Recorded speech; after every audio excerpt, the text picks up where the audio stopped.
Okay, today we are going to learn how to graph sine and cosine functions with vertical translations.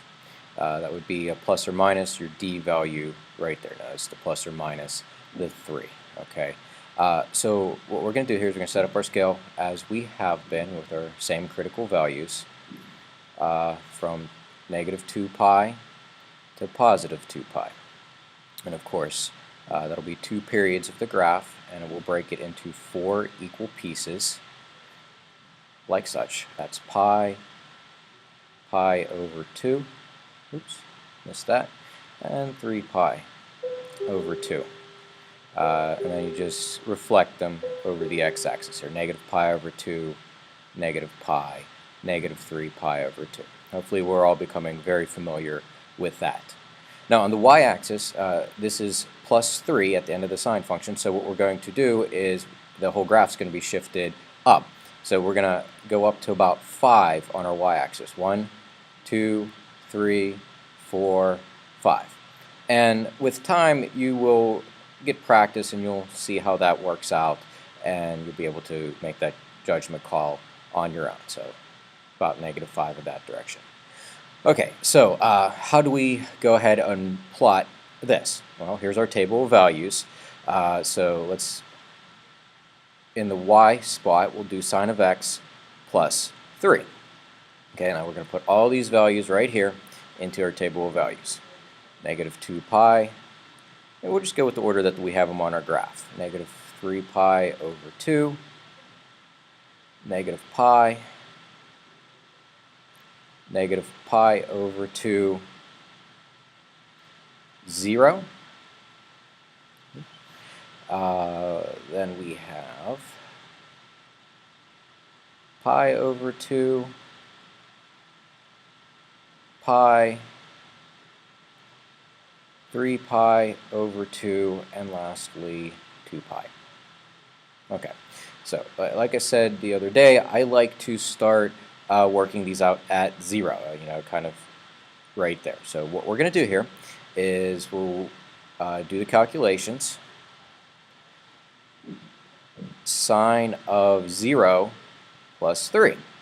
Okay, now what you need to do is evaluate the sine of 0. You can use your units here. We'll have the point 3. So if we come up here, that'll be 0, and then 3 on our y-axis. Okay. Now let's go ahead and do the next value over. I like to do positives until I establish a pattern, and I'll show you how to use that to simplify some of your calculations here. So sine of pi over 2 plus 3. Okay. Again, calculate sine of pi over 2 is 1 plus the 3. We get 4. Okay, so sine of pi over 2, we are at 4. Okay, continuing on to, let me write that right there, sine of pi.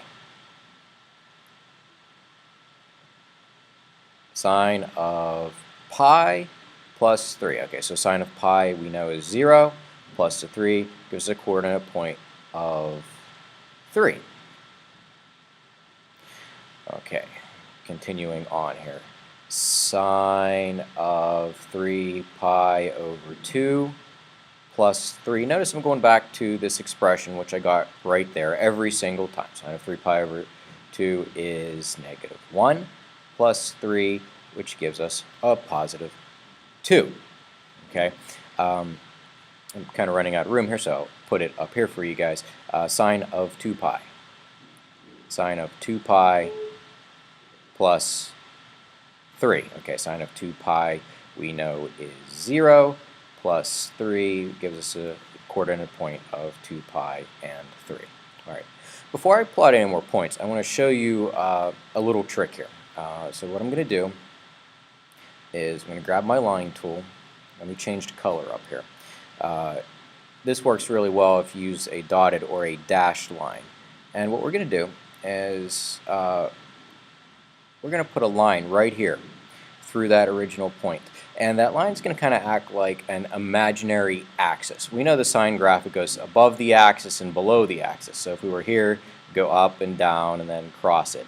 So this is just an imaginary axis. Put it in as a dashed line on your particular graphs, and it will help you to visualize and see the symmetry of your graph. So we got the 3, we got the pi over 2 at 4, we get the pi at 3, 3 pi over 2 was 2, so that will be plotted right there, and we had the coordinate point 2 pi 3. Phenomenal, okay? So we can draw the positive half of our graph, and this will be 1 period of our sine graph translated up 3, okay? Because that's what that 3 does. That's a vertical translation up 3. So instead of being down here on the x-axis, it's just up there.